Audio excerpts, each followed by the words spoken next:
What is up, Nuggets? It's your boy, Killer Pizza, here with a brand new video for you rascals and rapscallions out there. Now, first things first, I want to wish a very happy Thanksgiving to everybody out there, anybody watching my videos. I want to say I'm very thankful for any of you guys that have subscribed, watch my content, like, share, all that, and if you just overall enjoy listening to me rant on and on about horror, because the thing I'm most thankful about with this channel is getting to talk horror with all of you guys.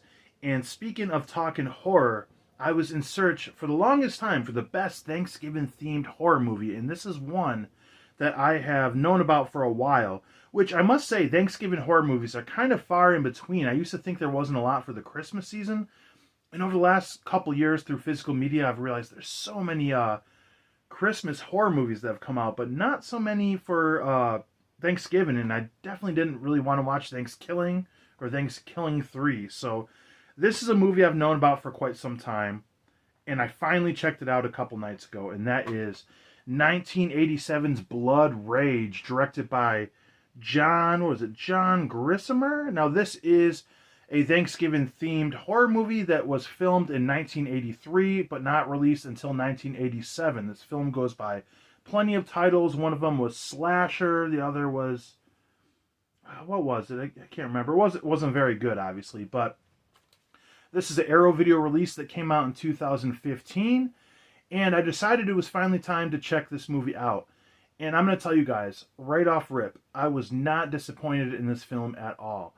And if you don't want to get the spoilers, because I'm done apologizing for my spoilers, because this movie is almost 40 years old, and I would say 100% I recommend watching this. It's free on Tubi right now, so if you want to do that, to watch some good old-fashioned, cheesy, gory horror, a good old slasher flick, go check it out on Tubi right now, and I highly suggest coming back and checking out this review. But as for the spoilers, we're going to get right into this movie. So this is a really interesting film here. For one, I must note that it's only 82 minutes long. Now, I don't know why, if I ever find a movie that's 90 minutes or longer than 90 minutes, I should say, because I think 90 minutes is about average. Isn't it funny how a movie could be 92 minutes, you think, oh man, this movie's too long, but 82 minutes, an hour and 22 minutes, seems so watchable, which it was. But this was a really fun movie, you guys. It had its down points a little bit, even though it was 82 minutes, but overall, it was a lot of fun. I'll just break into the plot a little bit. So it starts off 10 years prior to where the movie takes place, where these two twin brothers, Todd and Terry, are in the back of a drive-in theater, like the back of a SUV, a station wagon, while their mom's on a date with some guy. And I think that's kind of weird, too. I mean, I grew up with a single mom, so I understand like how that shit could be, but like, how you about to be smooching in the front seat with your kids sleeping in the back? But anyways, these two kids get out of the car when they see their mom doing this shit, and one of the brothers, Terry, grabs like a machete or a hatchet, from somewhere out of the back of someone's car, and they go like Peepin' Tom style and start watching these two teens fucking. Which, side note, the dude that's fucking, that's about to get killed, bought condoms from Ted Raimi, who is the brother of Sam Raimi in his first like movie role he ever did. Anyway, so the kids are like peeping on this guy. He looks up, hey, you punk kids, what you looking at? And Terry just slashes his face up, real gory ass stuff. And the cops show up, and Terry takes like the blood off him and smears it onto Todd and hands him the hatchet, and he says, it was Todd. So the evil brother blames it on the good brother, and why the good brother didn't speak up, maybe he was just so traumatized to see the situation, I don't know. But that's pretty much the backstory of the whole movie, because we lead 10 years later, where Terry is with his mother, his soon-to-be stepdad, they just got engaged, and a whole group of ragtag teenagers that seem to be coming and going. I'm not sure what everyone was, how they were all associated necessarily, but more bodies for the body count.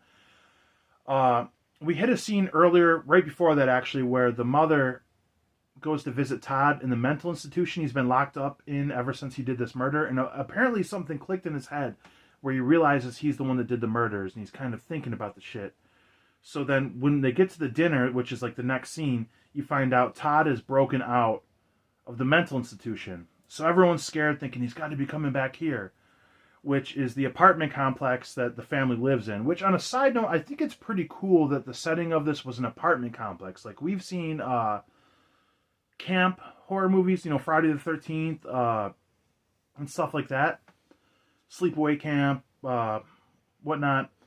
And I just like the idea of like a killer going through the apartment complex, because once again, I grew up in an apartment complex, and I thought this would be such a good spot for a horror movie. I thought that when watching this, I was like, that because you can go door to door, place to place. It kind of has a lot of options you can do, and a lot of places the final girl can run to, which we'll get to that later. But anyways, for whatever fucking reason, when Terry hears his brother is getting out of the mental institution, maybe for the fact that he's going to blackmail him and bribe him for the murders he actually did, Terry starts going on a killing spree as Todd eventually makes it back to the apartment complex and starts kind of like stumbling around the neighborhood trying to figure shit out. Now, first thing that comes to mind is, I will say, both brothers are played by the same exact actor. Terry has his hair slicked up, Todd has his hair down. And I question this only, I'm very impressed by this performance, actually. I'm going to talk about some of the things I like now, and then some of the things I didn't like. I would say that's one thing I was very impressed with this movie was, though I question why they would have the same actor play two different roles, especially since the first scene they're supposed to be twin kids, and they're clearly two different children. I think, like, was it a budget thing? Because at the same time, maybe the actor should be asked to get paid twice. But I will compliment the actor on doing both roles, because at times they feel like completely different people. So I really appreciate that.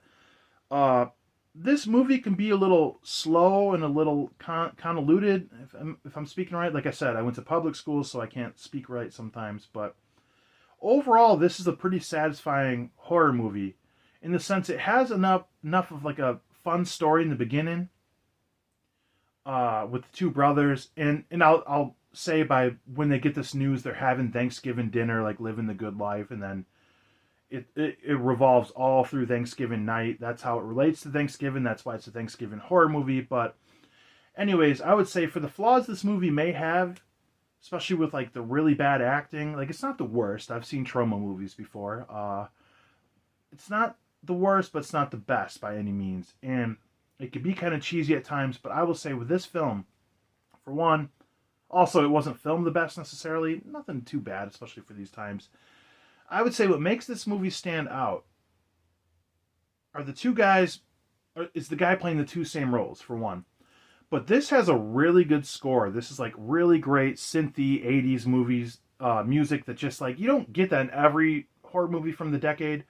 But this was some really good music from the opening scene to the opening credits, for that matter, towards the ending scenes. And I would say there is so much TNA in this movie. That's not what it's all about, obviously, but, this is 80s horror. We get so much nudity in this movie. There's a woman running full frontal naked in the beginning, running away from the murder. A woman completely naked showering. We get a scene where you think two teens just making out, but then they're both completely butt naked, just fucking on the diving board. So it's like, it's pretty raunchy in that sense. And the kills, I believe the guy, I don't know his name off the top of my head, that did the special effects, but he did work on Terminator 2 and lots of other high-profile movies. And the gore was top-notch. There was only a couple kills that were off-camera, but there was some really cool shit in this movie that I really liked. The only things I would say I didn't care for, like I said, things got a little slow at times, and the killer's personality, Terry, the main killer, the evil brother that was released, he kind of has this nonchalant kind of like way he's kind of stalking his kills, which could be likable in a lot of ways, but I don't care for it that much at times. And I think the mother is overacting a lot. And I watched a couple interviews on this Blu-ray. It says it has a lot of special features, but don't let this fool you, this 2015 Arrow video release. They normally do, but there isn't that many good releases, unless a bunch of these are on the DVD. I only checked out the Blu-ray. But the mother, I seen in an interview, said she didn't even know about horror movies or slasher movies. So when she went on set and seen the blood, she was like horrified, but she tried to bring into like a psychological, like thriller kind of aspect, which would make sense because she found out her crazy son has been released and all these murders and the trauma she's been through. So though I see that as a flaw, it's something I actually kind of like about this movie because it adds kind of a different element. Though I think she's very heavily overacting, it's probably the best acting in the movie, and it kind of sets it apart in a way. And that's an ongoing thing that they eventually discover Todd is there, and people are going after him. They tell the mother, and once she finds out Todd is in the neighborhood, she slowly goes through this mental breakdown of just sipping wine, and she's calling the mental institution. It gets to a point where she's calling the operator, going on and on, and it's a really believable portrayal of like a woman that's losing her mind, and it's kind of sad in a lot of aspects, and it just keeps going and going as the movie progresses.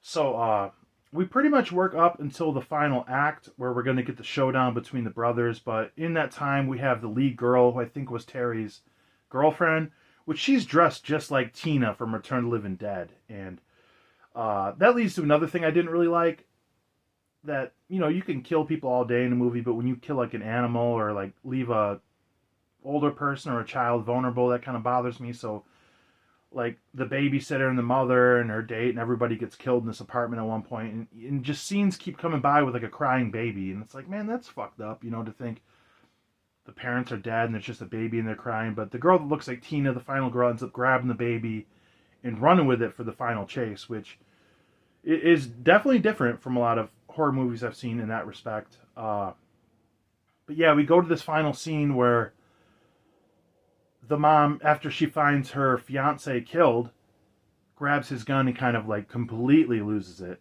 So this is the biggest spoiler of all, which this was a pretty fucking cool ending, I won't lie. I don't want to compare it to Sleepaway Camp, which I think is like one of the greatest reveals in the history of 80s horror movie or horror movies in general, but it had the same vibes to it in a way, where at one point, Terry, who's supposedly the good son, who did the original murder and killed everyone this whole time, gets blood on his shirt and puts on a new shirt, which where his brother, who was innocent the whole time that breaks out, Todd, had a similar shirt from his original on.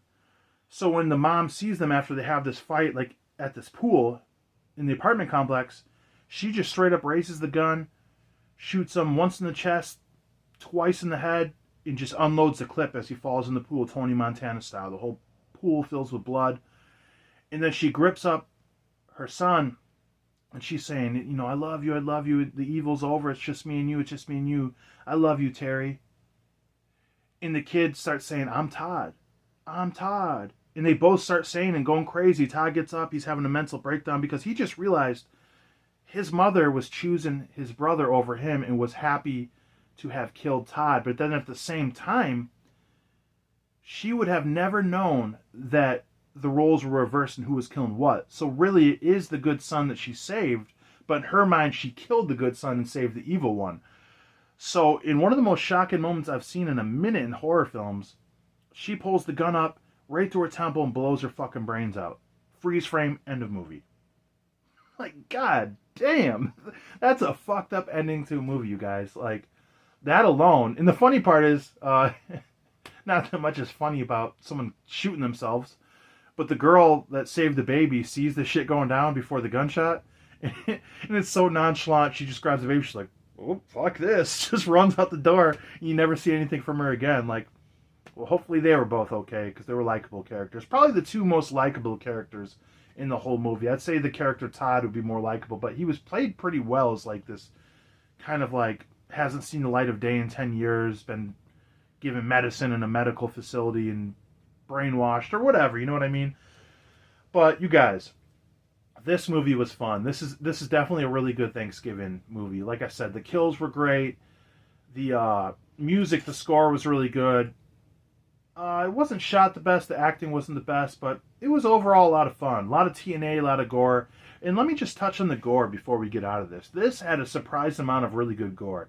We get a guy taking a machete straight through the chest, which is a pretty simple shot, but the way they used the prop, it made it look really fucking good. You get a guy gets killed, and when his girl comes out, his head is hanging, severed from like electrical wire from the doorsteps of the apartment, which is another cool idea of like shooting this at an apartment complex. But probably the best and coolest kill in this, I know I'm gonna forget some. The girl that was the nurse at the hospital that was like looking over Todd. Her kill was pretty good, even though it was off camera. He swings the machete on her. It cuts back scenes later, and her whole top of her body attached to her head is still moving, and she's still fighting. Then it shows her legs, her down from the hips down, still moving, like she's running. Her legs are kicking, like she was trying to run away. Gets cut through the abdomen. Meant to say abdomen. Busta Rhymes. I just thought that was really cool. And a lot of these kills too were cut out from the original movie, so I'm glad I could get this Arrow video release that shows all the original kills. But my favorite one was the stepdad. He comes in and he says something funny to Terry, like, what dragged the cat in? And then he just chops his hand off, which is holding a beer. And it shows all the spraying from the limb, classic horror style, but then it cuts to his hand holding the beer and it's still gripping the beer. So they kind of did that same effect with the legs and the hand, which I really thought was cool. But one of the wildest things is right before the mom goes to kill the evil brother, she goes to check on her boyfriend or her fiance, and he's propped up kind of like with his severed hand, but it shows the sliding glass door behind her, so she can't see his face with all the blood. So she walks in, kind of taps him on the shoulder, and this shit was nasty because he falls forward and his whole head is split, probably from the machete, and it opens up and you see all the brains and everything. And it's not like classic horror movie brains. It's like if you ever been to like a science museum, you see like the brain in the glass where it's like kind of like a whitish yellow. It was pretty gross, honestly, but that was pretty dope at the same time. Gross and dope at the same time. But yeah, this one was good. This was really good. It's funny because like sometimes I want to review these movies like right after, but sometimes I think it's better to give it like a day or two, because I slept on this for a day, and I got to thinking more about it, because at first I was like, it was good, you know, lots of TNA, blood, decent characters, not all good, but then the more I sat on it, I was like, that was a pretty fun horror movie. Like, that was pretty good 80s cheese, and I've learned to appreciate it more just over a day or two. And I think if you're into horror movies, this is one you should check out probably every Thanksgiving. This was a lot of fun, honestly. Like, I thought it dragged a little bit at points, especially during the final girl scene, which tends to happen in a lot of these movies, slasher movies. But overall, I think this movie fucking ruled. Arrow Video, you can get this pretty cheap now. And like I said, it's free on Tubi if you want to check it out. So honestly, what are you waiting for? But other than that, guys, I went way longer about this movie than I thought. Sometimes when I have like a review ready, I'm like, I hope I got enough to say about this film. And the next thing I know, 18 minutes. Damn. But yeah, that's definitely worth checking out. Other than that, hopefully everybody's having a really good Thanksgiving. I figured I'd end this by saying what I'm thankful for. I would say, you guys, I am thankful for this channel. I am thankful for being able to talk horror every week and have a lot of cool people be able to respond and conversate with. You know, I'm thankful for being in the wrestling business, being able to live my dream like that. Thankful for my day job that can help provide me the lifestyle I want. And I'm thankful for my family and all my friends. I am thankful for John Carpenter. I'm thankful for George Romero. I could go on and on.